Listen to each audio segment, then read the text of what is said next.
TapouT Sessions. I'm Mike Straka at Hofstra University. Behind me, you see there's a big Bellator promo shoot for MTV2, and it's pretty awesome how far Bellator has come from the first time I interviewed Bjorn Rebney all the way to today. And today I'm going to talk to Bjorn, but also to Joe Warren. Joe Warren, the featherweight champion of Bellator. How are you? Good. Thanks for having me. I appreciate it. So let's talk to, first of all, I hear you want to go down to bantamweight. Is that right?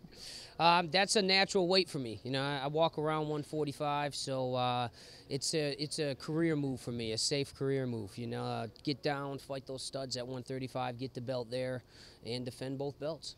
Now, that would be 2012, a year that you could be the bantamweight, the featherweight champion of Bellator, but also maybe a gold medalist on the U.S. Olympic Greco-Roman wrestling team. Is that right? Yeah, that's the plan here. You know, we got a plan for the next year. And right now, the plan is another belt at 35 and then make the Olympic team and go win that thing. But, you know, it's one day at a time for me, keep me focused.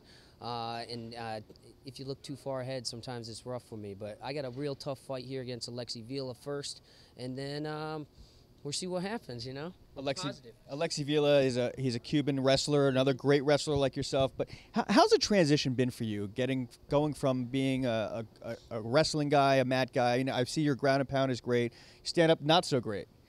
It's great now, okay, so watch out.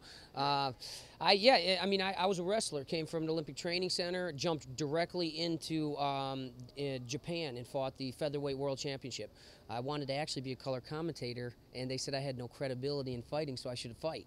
So Dan and Heath at Team Quest, ex-teammates of mine, gave me a call, said 2 weeks, we can get you into this Featherweight Championship.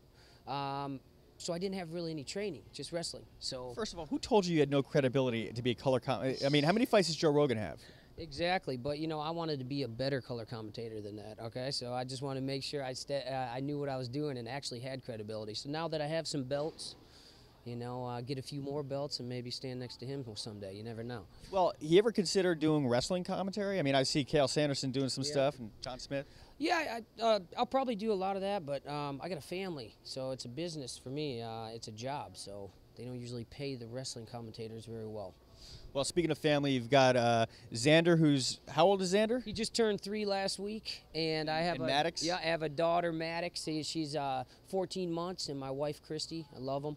You know, that's why I really got into this. You know, it's my job, and I fight for them, so it's nice. I got a good, strong support cast at home, and it keeps me focused and training hard.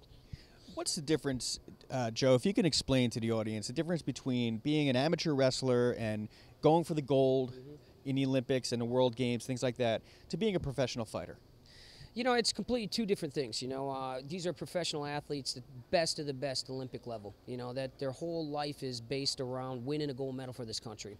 It's life or death for them, you know. And once you compete against one of those guys, a foreign country, it's very personal, you know. So the match is a battle. It's like the worst war you've seen in the cage. I'm seeing this is more of business, and people love to fight, and it's exciting. You know, so you see two different guys get matched up so much. One 5-time world champ jiu-jitsu, 5-time world champ wrestler, so you see a clash, you know, and sometimes you're not seeing, now I'm seeing better athletes, top-tier athletes get into fighting. It's changed a lot, you know, so it's the difference is it's pretty tough, but I mean, I think hand-to-hand they're very similar, you know.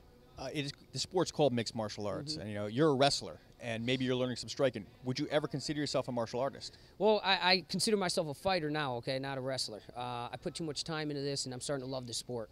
It was hard for me to love this sport earlier in the last year and a half because I was fighting so much. I think I fought 8 times in a year and a half. 2 years, 8 times. So I couldn't learn any technique, my muscle memory. That's why my hands were bad. But now I've put that time in. I'm putting the time in every single day, and I'm starting to love jiu-jitsu and striking because I'm learning the sport. You know, I respect both of those sports more and more every day when I get some technique.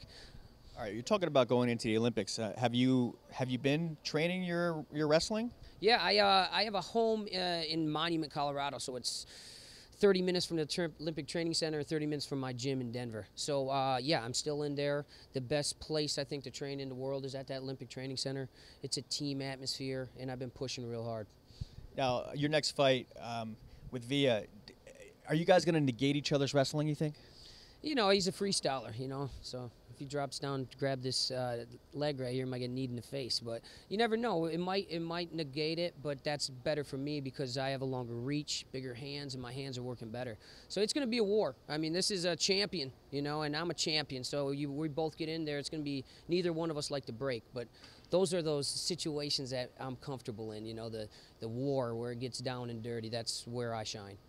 Now you talk about this is your job and you do it for your family and things like that. And Christy, your wife, how long have you been together? We've been together for like 12 years. You know, so it's a while. So to her, your fighting world and your sports, your athletic world, that's just second nature to her. It's second nature.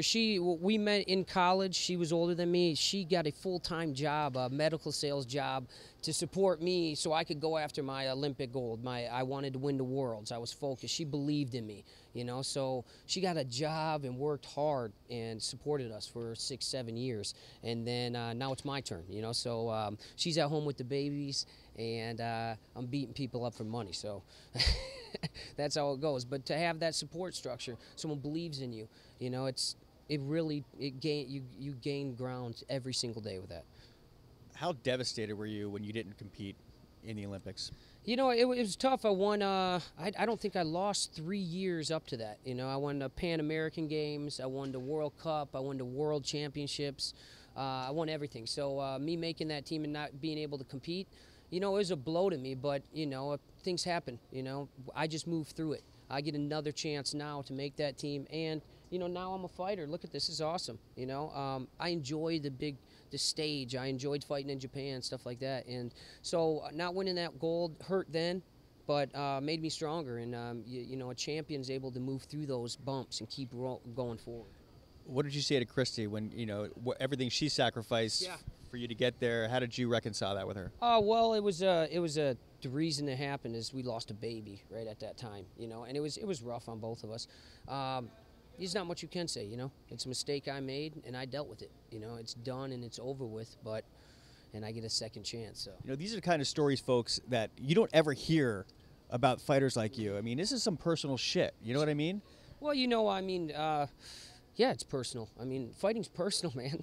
I mean, all these sports are personal, and what you do, is you try to teach everyone who we are, so we can just educate people that we're real people. You know, I mean, we're the same person as your next door neighbor. We're just not good at accounting. We're good at punching people. You know, that's the difference. So, but you know, every day in and day out, it's a struggle always for everyone.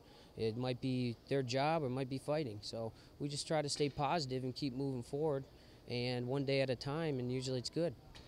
Joe Warren, 2012. Good luck on the bantamweight belt. Good luck with the gold medal on the Olympics, and, you know, good luck defending your featherweight belt. Well, thanks. I appreciate it. Thanks for having me. I love the show, and I'm excited to be on.